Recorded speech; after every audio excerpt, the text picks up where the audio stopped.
Speaking of final day, this is the final day that John and Sherilyn Williams will be with us as they leave right after church, I'm told, to head out to their new home in Tacoma, Washington, or the area around Tacoma, to be with their son. And so we will miss you from the depths of our souls and are so grateful you're sharing your gift of song with us today. And no matter where you go, you will still be a part of us in all the ways that matter. Will you join me in prayer on this new year? Spirit of the living God, fall fresh on us. Open our ears and our hearts and our minds to the revelation of your good news today and every day. Amen. I'm going to try speaking to you from down here because I like being closer to you. And so hopefully everyone can see me and I can still have this technology here with me to make that a little bit easier. But as I move around, do not be thrown off by the tablet. It will not go flying, I hope. For weeks now, in the Advent season, we've marked with anticipation the coming of the Christ child. We've read poetry, we've said prayers, we've lit candles, all in the name of waiting with hope for the birth of the one who would bring about God's realm on this earth. On Christmas Eve, we lit the Christ candle and proclaimed finally that Christ has come. Heaven and nature sing joy to the world. The Lord has come, we sang. Whew, thank goodness. Not a moment too soon, and Christ has arrived. And then we come to church on New Year's Day, immediately following Christmas, and rather than pick up that birth narrative from the story of Jesus' birth and finding out what happens next, instead we read from the Gospel of John that says,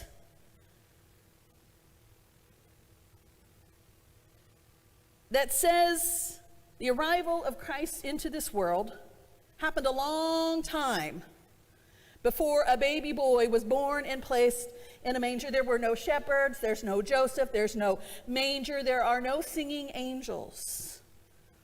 Instead, the language here mirrors the text of Genesis chapter 1, verse 1. In the beginning was the Word. The Word was with God, and the Word was God. Kind of a confusing text, isn't it? And then a few verses later, the writer tells us that that same Word that was in the beginning with God, as God, then became flesh and dwelt with us as human. And so the Word is the one that we call Christ, embodied in the person of Jesus, God at the very beginning of the cosmos. So that begs the question, what were we doing all those weeks during Advent when we were waiting for Christ to come? When Christ had always been here. My daughter's 8th birthday is coming up next week, and it's all we talk about in my household. She's already pivoted from her Christmas wish list to her birthday wish list. And something you should know about Bellamy is that she has a sweet tooth like nothing I've ever seen in a human being before. She would eat candy all day, every day, if she were allowed to do so. In fact, she's interested in this newest candy craze. I don't know if you've heard that this is a thing now, freeze-dried candy. She watched some videos on YouTube of people freeze-drying candy, and now that's all she wants. And it's a popular type of candy. And it's nothing special. If you're thinking it's ordinary candy that's simply freeze-dried, you would be right. That's what it is. And that's what she wants more than anything. And just a few days ago, as we were preparing for sleep, Bellamy closed her eyes and prayed, "Dear God and Jesus, please, please, please, please, please bring me some freeze-dried candy for my birthday. Please, please, please, I'll do anything you want, God. I'll do anything you want, Jesus. Just please bring me freeze-dried candy." When she finished her prayer, I asked her what made her pray to God and Jesus. She said, Jesus is God's son, so he answers prayers too. I asked her if she was sure that they would hear her prayer, and she responded somewhat incredulously, of course they would. I mean, they're God and Jesus. She said, that means that they're everywhere all the time, listening to everyone at the same time, Mom. I asked her, so you're telling me that you think God and Jesus are with us right now? And that they're with everyone else too? And again, with an edge to her voice that wasn't necessarily needed, she said, yes, Mom. She said, yes, Mom. Don't you know that God and Jesus love us so much that they decided to live in the trees, live in animals, live in the sky, live in the ground, live everywhere, basically everything, in all the people too, probably even in space? She didn't have to end her remarks on the subject by saying, Mom, you're the one who is a pastor. You should probably know this. But she did. Now, there may be some tweaks in her theology as she ages, but I'd say she's starting off from a pretty good place in the way that she understands our scripture reading for today. The Gospel of John, it doesn't offer up that birth narrative that guides us through the Advent season. It does share a cosmic glimpse of the birth of Christ, co-creating with God in this world, born as light into our world, so that their very presence can fill every nook and cranny of this place we call earth. And then, as if light wasn't enough, to draw even closer to humanity by being birthed in the form of a human being named Jesus. In her artist statement about this picture, Reverend Lauren Wright Pittman wrote, in my image of who Jesus is, he is a prism. The light that is life that comes from the Creator shines through Jesus. And it is through him that we can see the fullness and beauty of who God is. It's through Christ that all things came into being, and it is through Jesus that we experience the abounding saturation of God, who chose to dwell among us. I like that, the abounding saturation of God. That's what all that waiting that we did in the Advent season was for. To experience the abounding saturation of God, who chose to take up residence in and with humanity. As we enter this new year, I wonder what the year ahead might hold for us if we truly soaked in the tub of God's abounding saturation. I know that most of us would unequivocally say, I know that God dwells with me. But how many of us would say, and I too choose to dwell with God?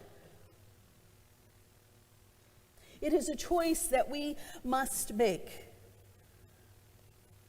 to soak ourselves in that abounding saturation of God. I'm going to tell a story that I've told before to many people.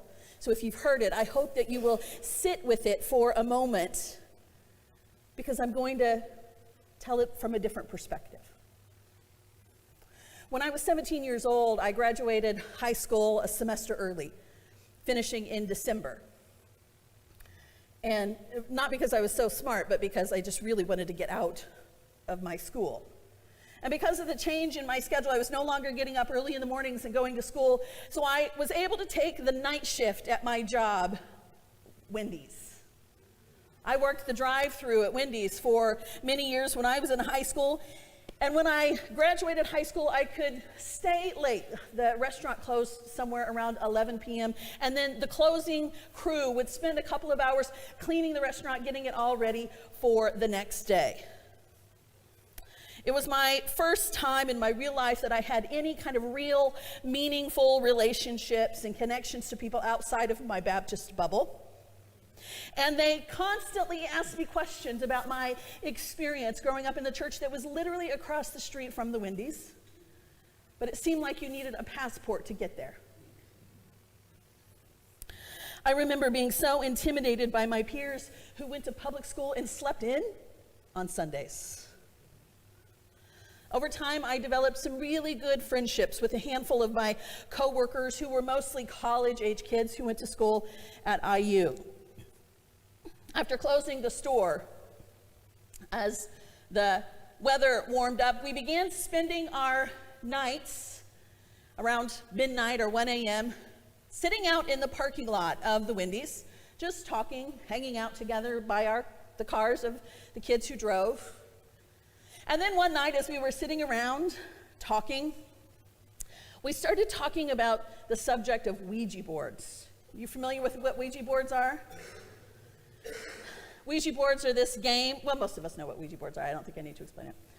If you're watching from home and you don't know, feel free to Google right now.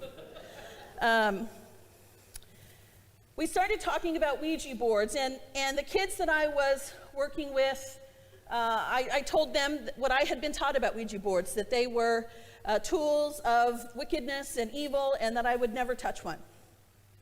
And somebody else in the friend group said, well, you know, we don't have to have a Ouija board to use one. We can actually make one.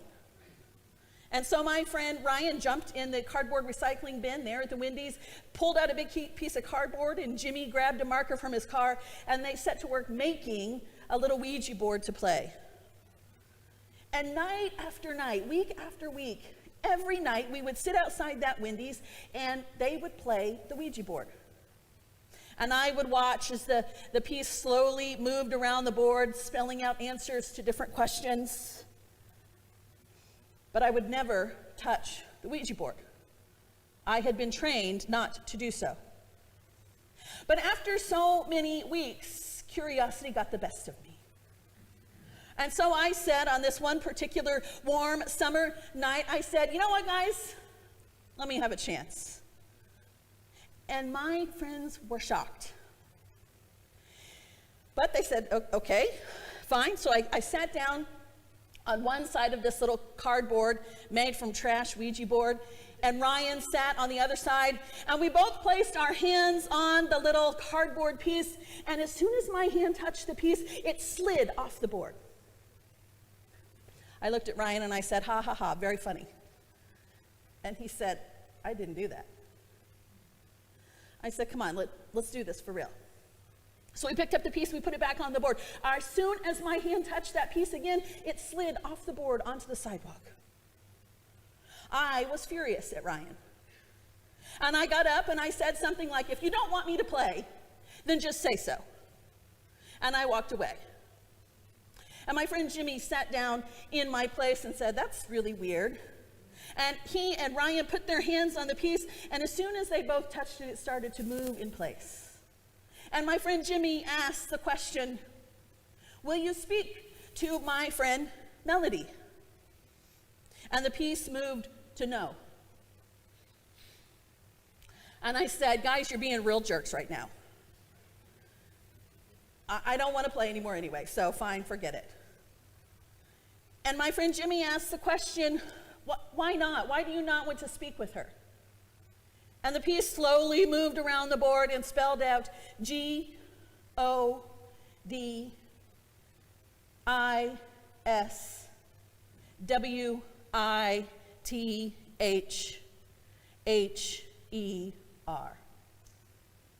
God is with her. And my friends sat back and took their hands off that board and looked at me as if I was an alien. And for a while, We didn't play the Ouija board. They packed it up, put it away. It didn't come out of Jimmy's car. And for many years, I've thought about this memory, over and over again, in fact. I've gone through a plethora of emotions around it. At one point, I felt pretty proud of myself. Yeah. Hey, God is with me. Then at another time, I looked at it with frustration at my friends, thinking that they never really did accept me into their friend group because all I was this religious freak from the evangelical cult. But as I've matured, I've taken a different view of this moment in my life. Quite frankly, my frustration has shifted away from my friends toward me, toward my younger self, and here's why. I'm frustrated with myself because after all those months that we spent together, working side by side every day, I shared with them the specifics of my church experience. I talked about the evangelical perspective on life, and I told them all about the ridiculous rules that I had to follow because of my church and my community. But never once did I actually talk with them about the love of God. Never once did I ever suggest that God was with them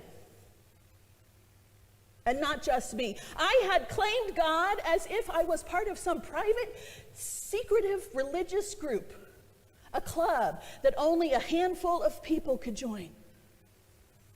And so my theory on what happened that night is that all the energy in Jimmy and Ryan propelled into that Ouija board, and they spelled out what they truly thought of me, that God was with me. And if I could go back in a moment to that night, that summer night in that parking lot in Wendy's, what I would say, instead of being upset and then being proud of that moment, I would say, oh, friends, don't you know? God is with you too. Don't you know that God dwells with you in the same way that God dwells with me? And so we could spell that out on any board, anywhere, anytime, for any one of us. I was nothing special. We all were. For this new year, as we go into 2023, I hope that we take that energy with us, knowing that God dwells with us in a way that is transformative, not for some, but for all.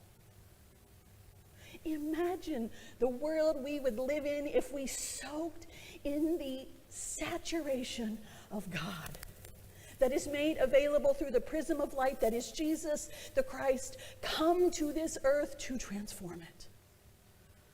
Sure, God is with me, but God is with you, and you, and you, and you, and all of us in a profound and impactful way. I'm not one for New Year's resolutions or big declarations and proclamations of what may come, but for this new year, if we do nothing else, if we claim no other word or no other goal, let us claim God's indwelling with us. And then let us dwell with God, so that others may see the love of God in and through us, from generation to generation. Amen.